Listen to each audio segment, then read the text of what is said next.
Salut tout le monde, bonjour, ici Pierre de Paris et vous écoutez le podcast de Only for Promo. Hello la communauté Only for Promo, bienvenue toujours dans le podcast de Only for Promo. Aujourd'hui, j'ai la chance de recevoir un DJ très connu dans le milieu parisien. J'ai la chance et l'honneur de recevoir Pierre de Paris. Bonjour DJ Pierre de Paris, comment vas-tu ? Ça va très bien, très heureux d'être avec toi Thierry aujourd'hui et bonjour à toute la communauté Only for Promo. Je pense qu'on va passer un très très bon moment parce que tu as plein de choses à nous dire, tu as un vécu qui est extraordinaire, alors je disais sur Paris mais pas que j'imagine. On va essayer de découvrir un petit peu tout ce que tu as fait et tout ce que tu vas faire dans un avenir très très proche. Ok. Alors Pierre de Paris, tu es un DJ qui est fortement influencé par l'électro. Comment as-tu découvert ce style musical ? Tout à fait par hasard, quand j'avais, un peu comme tout le monde, quand j'avais 16-17 ans, j'écoutais déjà énormément de musique et puis j'ai rencontré mon meilleur ami qui était déjà disc jockey, qui est toujours disc jockey, qui s'appelle Jérôme Garner et puis il m'a emmené dans sa chambre et je pensais que j'allais trouver à droite un lit et à gauche un bureau et en fait il y avait un grand établi avec des boîtes toutes noires qu'on appelle des flycases et quand il a ouvert les boîtes, il y avait des Technics, des superbes platines vinyles et puis au milieu il y avait ce truc un peu magique qu'on appelle une table de mixage. Il m'a fait écouter un mix de musique électro et j'ai regardé ce vinyle tournoyer devant moi en reflétant les lumières du jour et j'ai tout de suite compris que ça allait être un spectacle qui allait avoir une influence considérable sur ma vie, quoi. Ça a été instantané. Un vrai déclic quand tu as vu ces premiers vinyles tourner sur les Technics. Ouais. À l'époque, c'était pas forcément la meilleure musique électronique qui soit, c'était de la dance. Donc j'ai commencé par écouter ces trucs-là. Très rapidement, on a commencé à sortir tous les week-ends en boîte à Paris. Il y avait un gars qui dansait jamais, c'était moi. J'étais toujours collé à la cabine de DJ, puis je regardais à travers le plexiglas ce que faisait le DJ. Je trouvais ça exceptionnel, quoi, qu'il puisse comme ça diriger une foule du bout des doigts, comme ça. C'était quelque chose de merveilleux et je me suis juré qu'un jour je serais à sa place, quoi. Et pour nous donner un petit peu un repère dans le temps, ça se situe dans quelles années ?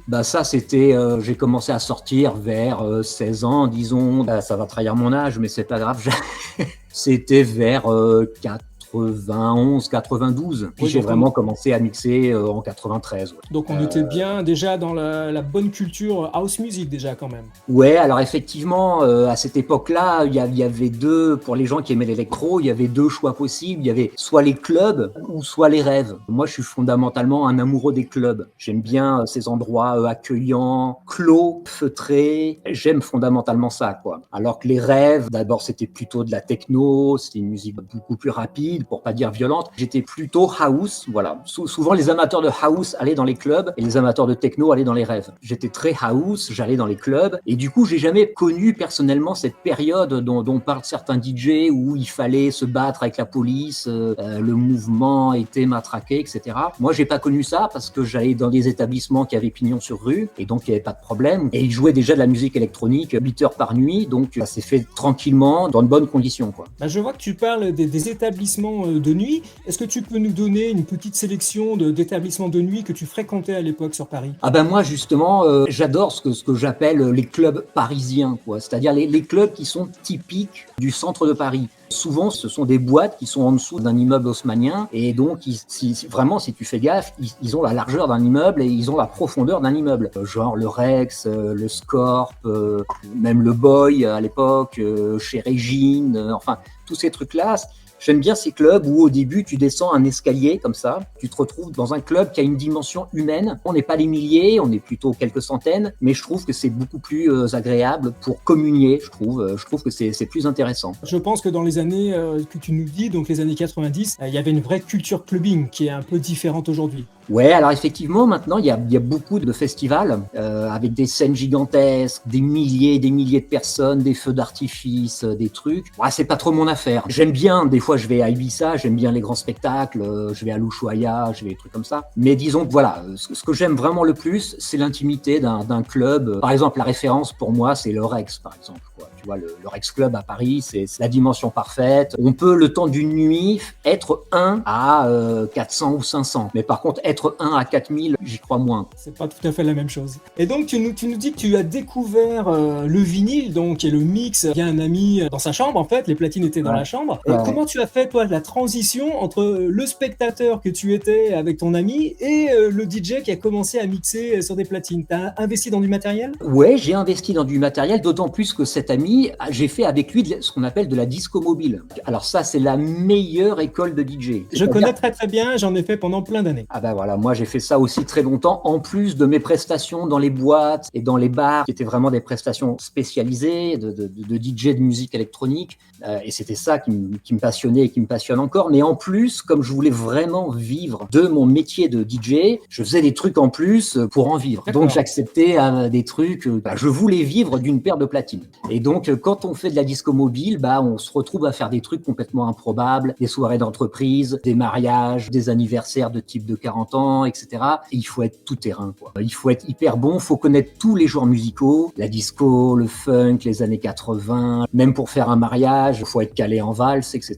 Donc c'est une extraordinaire école de DJ à mon avis, parce que quand tu as survécu à 10 ou 15 ans de disco mobile, tout est facile en comparaison. Moi je sais que j'ai fait des soirées privées pour des gars qui avaient des résidences secondaires au fin fond de la France. On partait avec la voiture bourrée à mort et on avait le light show, la sono, et on s'est retrouvés dans des granges. Le toit était pas étanche, un jour de pluie. Et je lui dis, elle est où la prise électrique? Il me dit, il y en a pas de prise, il y en a pas. Donc heureusement qu'on avait une rallonge de 50 mètres et qu'on s'est branché dans la maison. C'est marrant parce que ce que tu me racontes, ça me ramène 25 ans en arrière. Quand je faisais moi aussi de la sonomobile, j'ai à peu près les mêmes anecdotes que toi. Et je dirais que pour compléter, c'est une très très bonne école parce que ça t'apprend à lire une piste. Parce que la lecture d'une piste de danse, c'est pas facile. Voir à quel moment les gens sont attentifs, à quel moment il faut changer de style, à quel moment il faut rattraper les gens. Donc c'est vraiment une très très bonne école, tu as parfaitement raison. Et je vais même te dire un truc qui est peut-être pas politiquement correct. Je trouve qu'il est beaucoup plus dur de faire un bon mariage avec des enfants de 8 ans, des mamies de 90 et des gens très stressés parce que c'est le jour de leur vie. C'est le truc le plus dur à faire. À l'inverse, quand tu es dans un festival où il faut seulement aligner 100 morceaux techno qui se ressemblent comme deux gouttes d'eau et qui doivent tourner à 130 BPM avec la machine qui fait le calage pour toi, c'est un jeu d'enfant à la limite. C'est pas dur. Je pense moi personnellement que ce sont des métiers similaires et en même temps différents. On n'a pas la même prestation. Mais par contre, oui, je pense aussi qu'il y en a un qui est plus difficile que l'autre, qui est la sonorisation mobile. Il y a beaucoup plus de contraintes. Et comment on passe de la sonorisation mobile à des prestations dans des clubs de surcroît mythiques sur Paris? On y va. Et puis, comme je te l'ai dit, moi, je regardais toujours le DJ. À l'époque, j'allais beaucoup au Palace et je regardais ce qui était mon idole de l'époque. C'était Antoine Clamaran, qui était déjà le résident du Palace, qui faisait le Getty Dance, etc.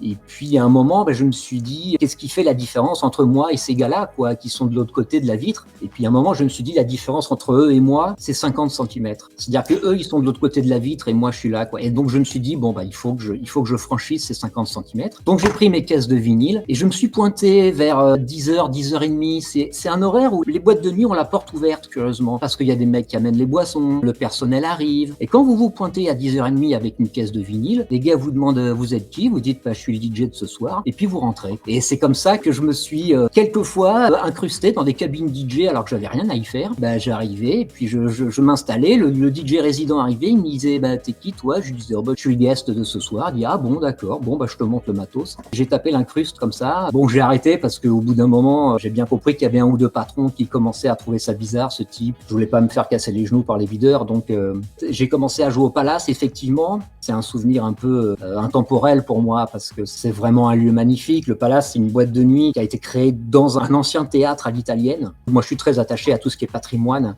Donc, c'est un lieu vraiment qui avait une majesté très particulière. Et c'était le pied, quoi. Et la cabine, elle était sur le balcon. Quand on était dans la cabine, on voyait la foule qui était dans la fosse. Il y avait les corbeilles, là, qui descendaient jusqu'en bas. Tous les DJ à qui j'en parle ont des trémolos dans la voix. C'était vraiment un lieu absolument magique. Ça a été un lieu mythique, hein. Vraiment. Tout le monde connaît le Palace. Si depuis toutes ces années, je continue à mixer, c'est parce que secrètement, j'ai envie de revivre un peu les émotions que j'ai vécues quand j'étais dans cet endroit. Tu as d'autres établissements, mais qui t'ont autant marqué que le Palace, ou c'est vraiment le Palace? Je crois que c'est vraiment mon plus beau souvenir. Après, j'ai vadrouillé dans tous les clubs de Paris. Mais une fois de plus, je te dis, j'aime bien ces petits clubs, ces clubs typiquement parisiens. Par exemple, à une époque, je jouais beaucoup au Folies Pigalle. J'ai joué au Gibus. J'ai fait le Queen, évidemment, dans un autre genre. Donc, j'allais vers tous ces clubs. Et donc, tu étais plutôt résident ou tu faisais des prestations guest dans tous ces clubs? J'étais plutôt guest, en fait. Si j'ai été résident une fois d'un club, le gars avait tellement peur de se faire allumer par l'inspecteur du travail que le gars nous avait fait un contrat de travail.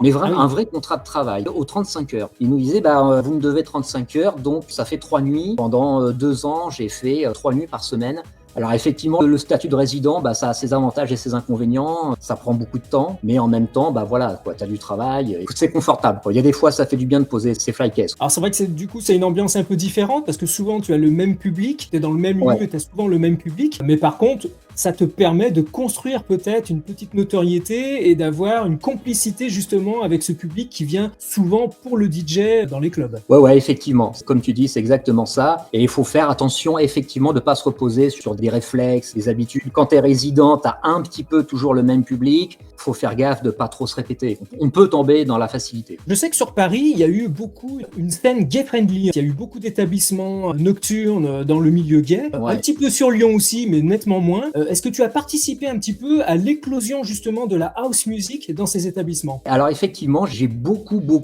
travaillé dans le milieu gay. Ça s'est fait un peu par hasard. Quand j'étais jeuneau et que j'ai voulu m'intéresser aux clubs à Paris, il se trouve que tous les clubs branchés, c'était ça fondamentalement qui m'intéressait. Tous les clubs branchés, c'était les clubs homo. Quand j'allais au Scorp, une des premières fois où je suis sorti en boîte, j'avais 15-16 ans. À un moment, il y a un type qui nous a dit de tous nous asseoir par terre. Alors on s'est assis par terre. Et puis il y a une nana qui est venue commencer à faire un striptease, à s'effeuiller comme ça. Et puis au bout d'un moment, je me suis aperçu que c'était pas une nana. Alors le Palace, il y avait le fameux Getty Dance que j'ai repris d'ailleurs après, moi en tant que DJ, quand j'ai joué au dépôt. Après, il y avait le Queen. Tous les lieux, tous les clubs branchés, c'était des clubs franchement homo. Et il se trouve que je me suis toujours senti hyper bien dans ce milieu-là. J'ai toujours été hyper bien accueilli. J'ai énormément joué aussi dans tous les bars du Marais. Je sais pas, mon nom s'est mis à circuler et j'ai été énormément sollicité. J'ai beaucoup travaillé dans les clubs gays et les bars gays. Est-ce que tu as eu des opportunités à l'international?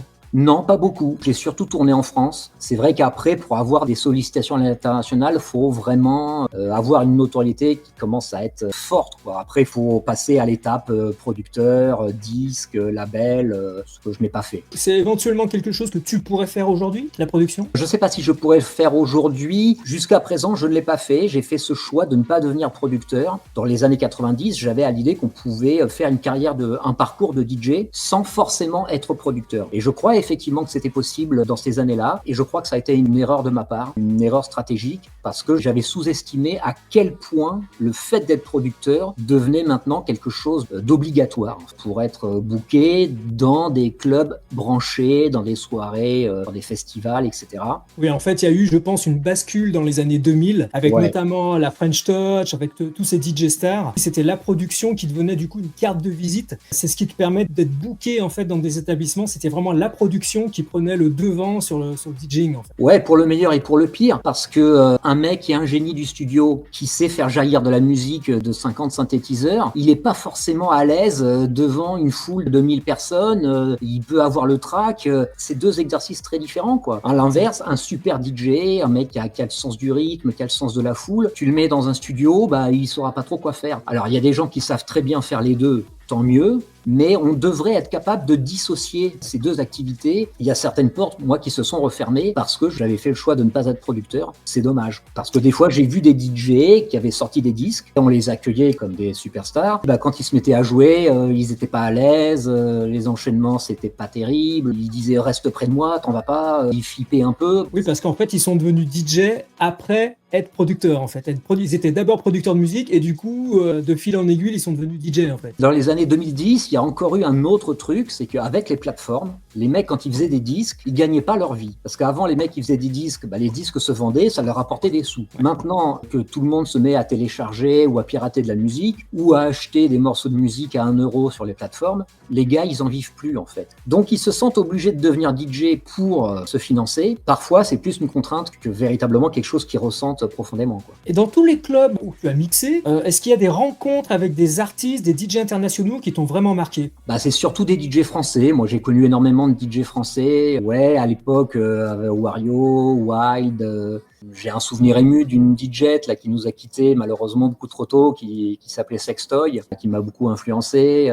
Charles Schilling, tous ces gars-là, quoi. Et aujourd'hui, tu mixes toujours dans les établissements ou tu fais autre chose? Ouais, je continue à jouer à Paris, à la machine, dans des bars. Ouais, je continue à jouer. J'ai toujours autant de plaisir, donc j'y vais, quoi. J'ai un peu moins d'engagement qu'avant. Peut-être que je les cherche aussi un peu moins. De plus en plus, je me consacre à mes podcasts. Je vais rebondir sur ce que tu viens de nous dire, parce que moi aussi, je suis dans la création du podcast Only for Promo. Est-ce que tu peux nous parler justement de ton aventure podcast? Ah bah voilà, depuis quelques années maintenant, je me consacre énormément à mes podcasts. J'enregistre des prestations de disques jockey, mais je les enregistre dans mon studio, je les mets en ligne, et puis les gens peuvent écouter une prestation de disque jockey à n'importe quelle heure, sur Internet, etc. Donc je me suis mis à faire ça d'une façon passionnée, parce que quitte à ne pas être producteur, je me suis dit que j'allais faire ça à fond. Je pousse le podcast, enfin ce que j'appelle l'art du podcast, aussi loin que possible. Je réfléchis parfois des semaines à un podcast,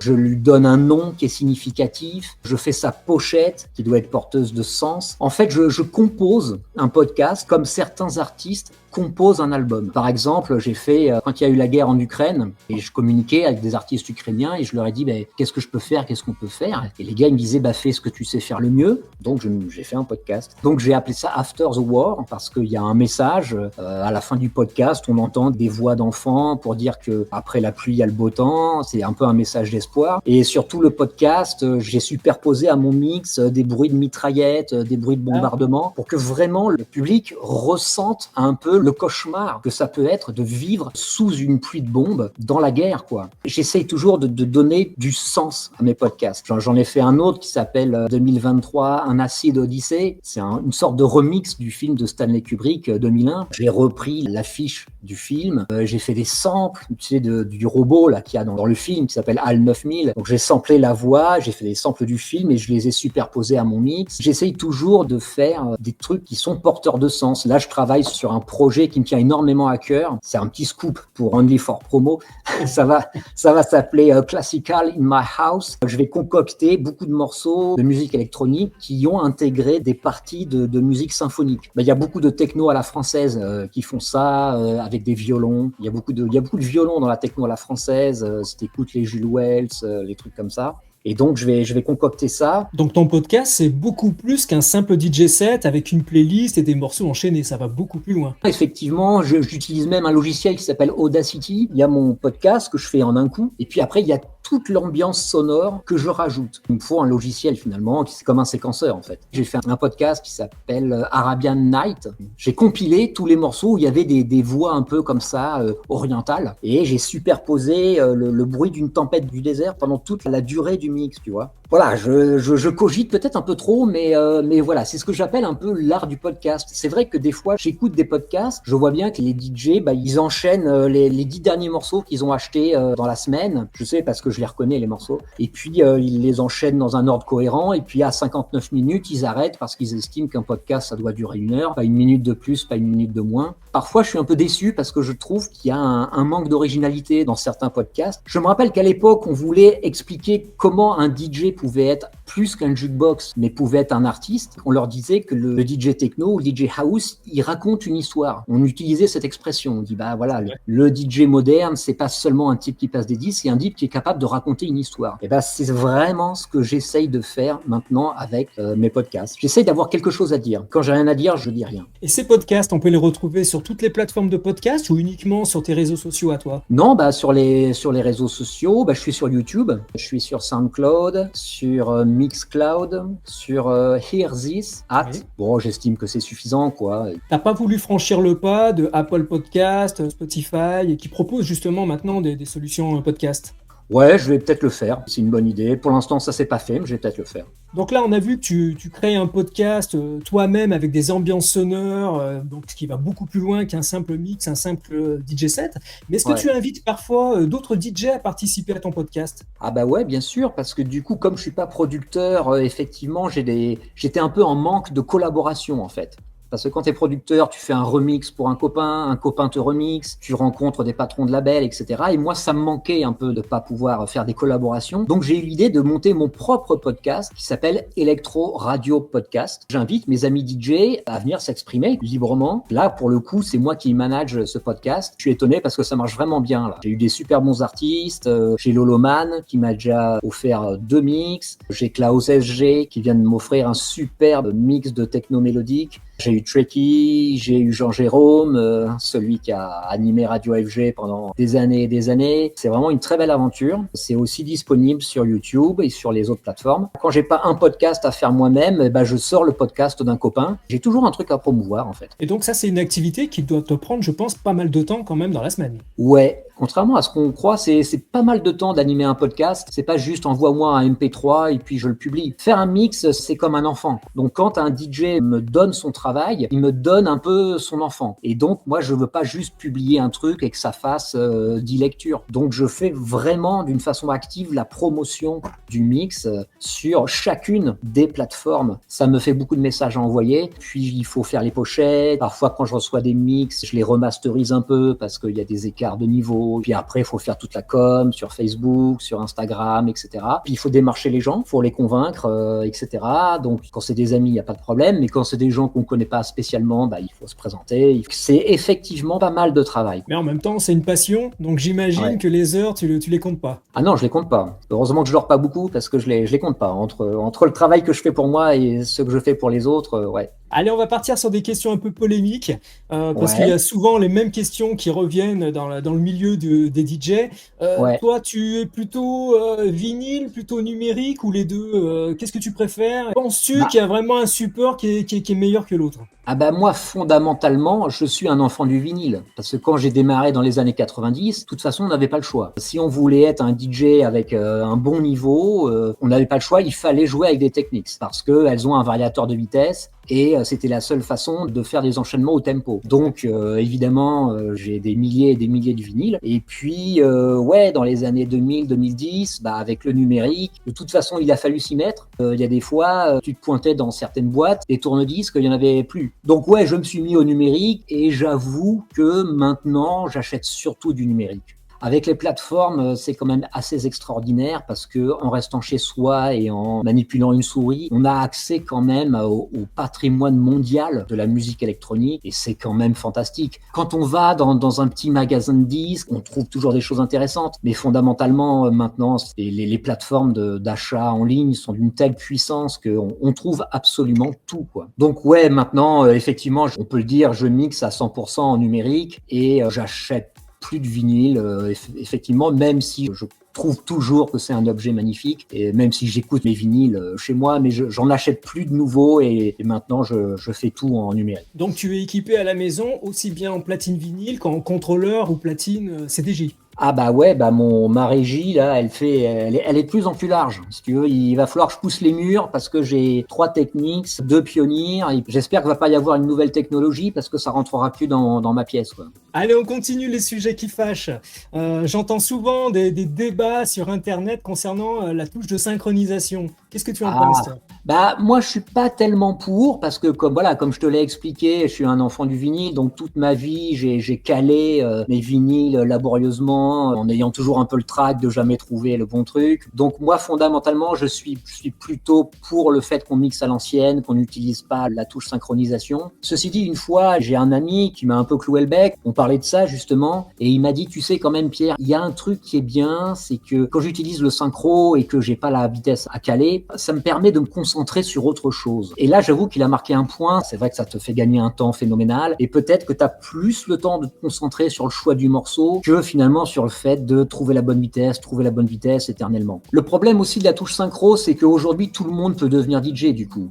Et c'est comme ça que tu te retrouves avec parfois des gens derrière les platines. J'ai quelques réserves. Donc pour le coup, j'aime bien les gens qui le font à l'ancienne parce que souvent c'est des gens qui ont dû travailler des années et des années pour savoir faire cet exercice de style. On peut supposer que c'est des gens qui ont une maturité musicale un peu supérieure. Alors moi, je n'utilise pas la touche synchro. Moi, je fais quasiment que du numérique, même si j'ai démarré en vinyle, comme toi, dans les années 90. Par contre, ce que j'aime beaucoup dans le numérique, c'est de pouvoir travailler les boucles.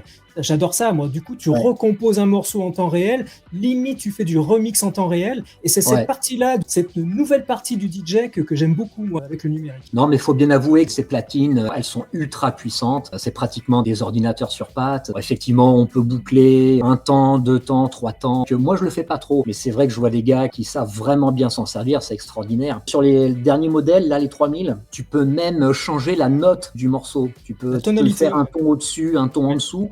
Exact. Ce qui fait que, par exemple, avec mon ami là, qui s'appelle Jérôme Garner, lui, il est musicien de formation. Du coup, il change la note des morceaux pour que sur tout son mix, par exemple, les 10 morceaux soient à la même note. Oui, c'est la même tonalité, exact. Ouais. Moi, je saurais pas le faire parce que j'ai pas de formation musicale, mais c'est pour dire quoi que c'est des machines qui sont d'une puissance phénoménale. Et c'est vrai que quand on les maîtrise, c'est des outils incroyables. Tout à l'heure, je t'ai entendu parler et tu as employé le mot track. Tu as déjà été confronté au track en tant que DJ? Ah ouais, mais je suis toujours confronté au track. Va demander à un comédien avant de rentrer en scène au théâtre s'il a pas le track. Le track, c'est hyper bon. Pour moi, le track, c'est une bonne chose. J'ai toujours le track et je l'ai toujours eu. Alors, évidemment, avec l'expérience, je l'ai un peu moins. Avoir le track, ça veut dire être consciencieux. Ça veut dire vouloir donner le meilleur. Ça veut dire ne pas prendre la chose à la légère. Quand t'as le track, que tu commences ton mix, que tu passes le premier enchaînement impeccablement, tout d'un coup, t'as une espèce de libération. Tu te dis, ça y est, c'est bon, ça va bien se passer, et tu as un espèce d'ascenseur émotionnel. Je crois que c'est ça qu'on recherche. Quand on se met en danger devant un public, parce qu'on se met toujours en danger, que ce soit un chanteur, un comédien ou même un disque jockey, je crois que fondamentalement, c'est cette jouissance que ressentent les artistes quand ils se mettent en danger et quand ils arrivent à être plus forts que le danger, quoi. Je crois que le jour où j'aurai plus du tout le track, ça voudra dire que je prends plus le truc au sérieux ou que ça m'emmerde. Et je crois que ce jour-là, j'arrêterai. Oui, c'est que tu n'auras plus finalement le plaisir et tu n'auras plus envie d'être professionnel dans ce que tu offres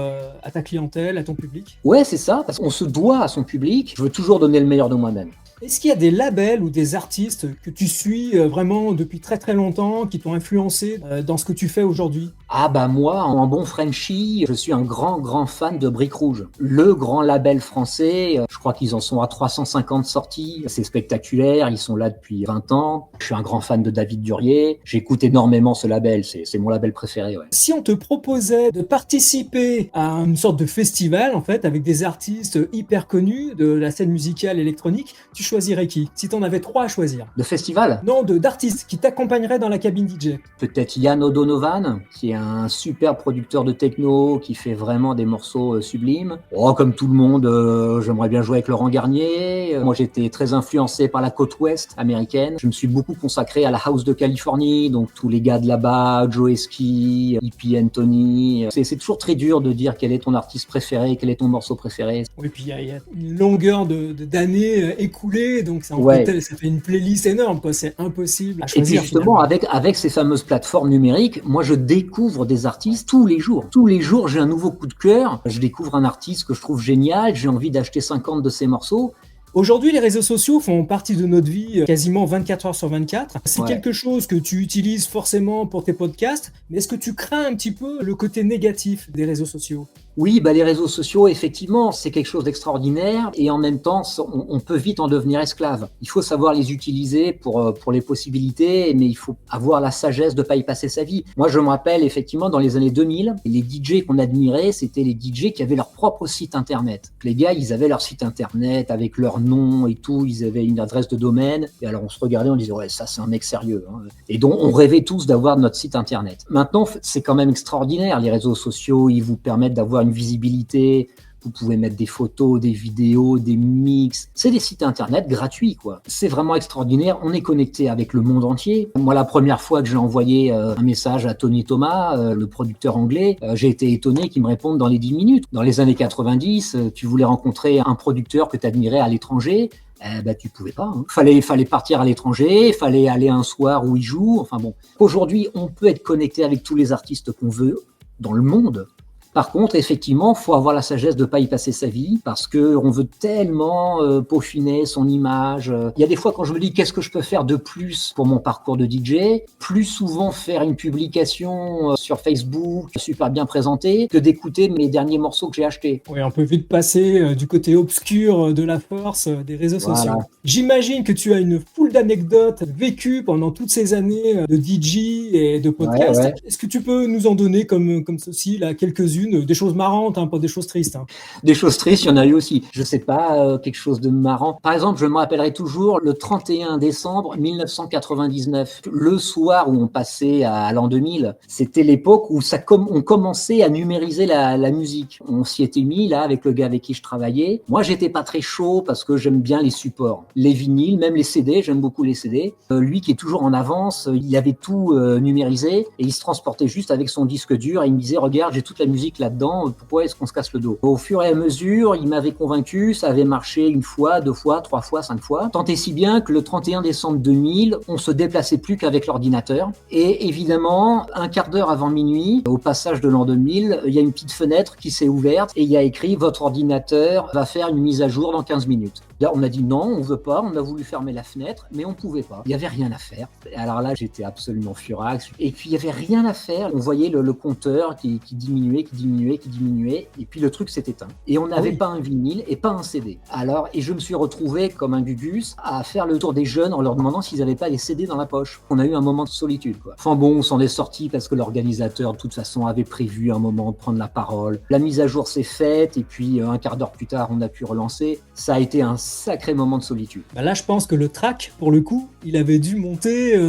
assez haut. Ah non, mais là, c'est pas du track, c'est de la flip. C'est encore au-dessus, quoi. C'est encore au-dessus. Peux-tu nous dire un petit peu comment est venu le nom Pierre de Paris et toute la communication qui va autour? Comme on disait tout à l'heure, et sur le fait qu'on se doit un peu à son public, je pense qu'il faut aussi un peu travailler sa com, créer un personnage. C'est peut-être un grand mot, on n'est pas tous David Bowie, mais moi, c'est vrai qu'au début, je faisais comme beaucoup de DJ dans les années 2000, c'est-à-dire que je partais du principe que j'allais simplement habillé en t-shirt, j'utilisais mon nom à l'état civil, qui est Pierre de Rimet, mais finalement, je me suis aperçu que c'est beaucoup plus efficace quand tu as un bon pseudonyme artistique, les gens le mémorisent beaucoup mieux, ça t'ouvre beaucoup de portes en fait. J'ai fait le choix de changer, d'avoir comme pseudonyme Pierre de Paris, parce que je trouvais que ça sonnait bien, ça a quelque chose de musical. Bon, allez, c'est décidé, à partir d'aujourd'hui, je me fais appeler Pierre de Paris. Voilà, je vais démarcher des établissements, je me présente, etc. Et je leur dis, je suis Pierre de Paris. Et le gars, quand il a entendu ça, il m'a dit, ah, c'est toi? Alors que c'était la première fois que je prononçais ce truc. Le pseudonyme est tellement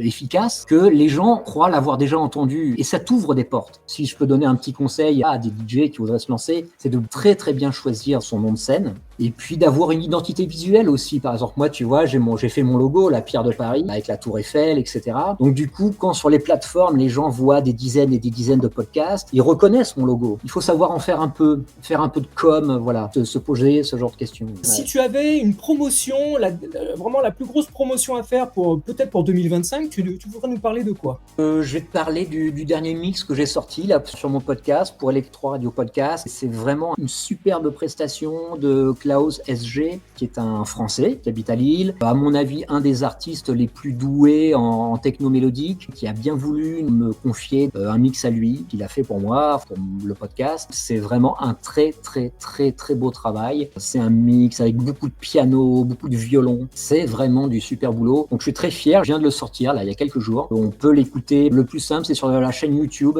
Vous allez sur YouTube et puis vous trouvez la chaîne qui s'appelle Electro Radio Podcast. C'est tout bleu, on le reconnaît facilement. C'est le numéro 13. Je suis vraiment très fier parce que c'est un très très beau travail. Bah de toute façon, on mettra tous les liens dans les commentaires pour accéder directement à toutes tes plateformes, que ce soit Mixcloud, Soundcloud, YouTube.